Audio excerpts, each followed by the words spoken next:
السلام علیکم۔ ایک دفعہ کی بات ہے، ایک لڑکی تھی جس کا چہرہ ہمیشہ روشن رہتا تھا۔ لوگ کہتے تھے اس کے چہرے پر تو اللہ کا نور ہے۔ اس کے اخلاق میں بھی مٹھاس تھی، اس کی زبان میں بھی نرمی تھی اور اس کی آنکھوں میں سکون تھا۔ لیکن دھیرے دھیرے کچھ بدل گیا۔ اس کے چہرے کا وہ نور جیسے دھندلا پڑ گیا ہو۔ اب لوگ کہتے ہیں پہلے جیسا نور نہیں رہا۔ اس کا دل بھی بے چین رہتا، جیسے اندر سے کچھ کھو گیا ہو۔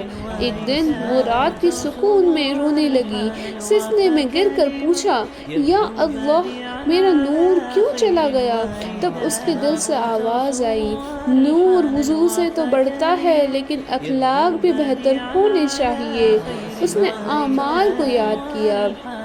وہ اکثر غیبت کرتی تھی، دوسروں سے جلن بھی محسوس کرتی تھی، کبھی جھوٹ بول دیتی، غصہ جلدی آ جاتا تھا اسے، دکھاوا کرتی تھی اور کبھی کبھی اپنے ماں کی بات کا برا مان جاتی تھی۔ اس نے سمجھا یہی وہ چھوٹی چھوٹی عادتیں ہیں جو دل اور چہرے دونوں کا نور مٹا دیتی ہیں۔ اس نے رو رو کر توبہ کی، قرآن شریف کھولا اور خود سے وعدہ کیا کہ وہ زندگی سنت کے راستے پر چلے گی۔ دھیرے دھیرے اس کے چہرے کا سکون واپس آنے لگا، اس کی آنکھیں پھر چمکنے لگی اور لوگ پھر کہنے لگے اس کے چہرے پر پھر اللہ کا نور آ گیا۔ ماشاء اللہ۔ اس کہانی سے ہمیں پتہ چلتا ہے کہ 7 عادتیں جو اندر کا نور مٹا دیتی ہیں۔ پہلی، غیبت، دوسروں کی برائی کرنا یا ان کی عزت کو گرانا نور کو مٹا دیتا ہے۔ خاموشی اور نیک زبان ہی اصلی زینت ہے۔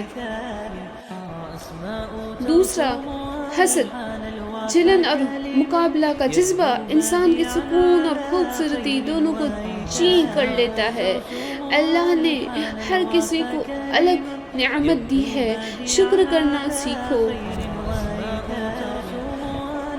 تیسری، جھوٹ، جھوٹ سے دل کا نور چلا جاتا ہے۔ سچ بولنا اور ایمانداری سے رہنا ہی اصلی نور ہے۔ چوتھا، بد اخلاق، غصہ، روڈ لہجہ اور بدتمیزی چہرے کی روشنی مٹا دیتی ہے۔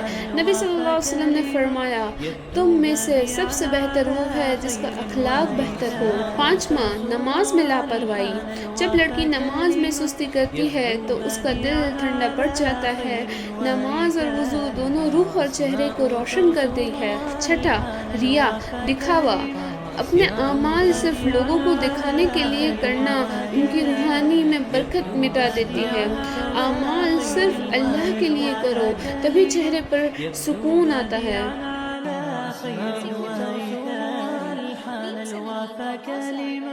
يبدو بادعا على خير وإيثار، وأسماء ترسم ألحان الوفا كلما، يبدو بادعا على خير وإيثار.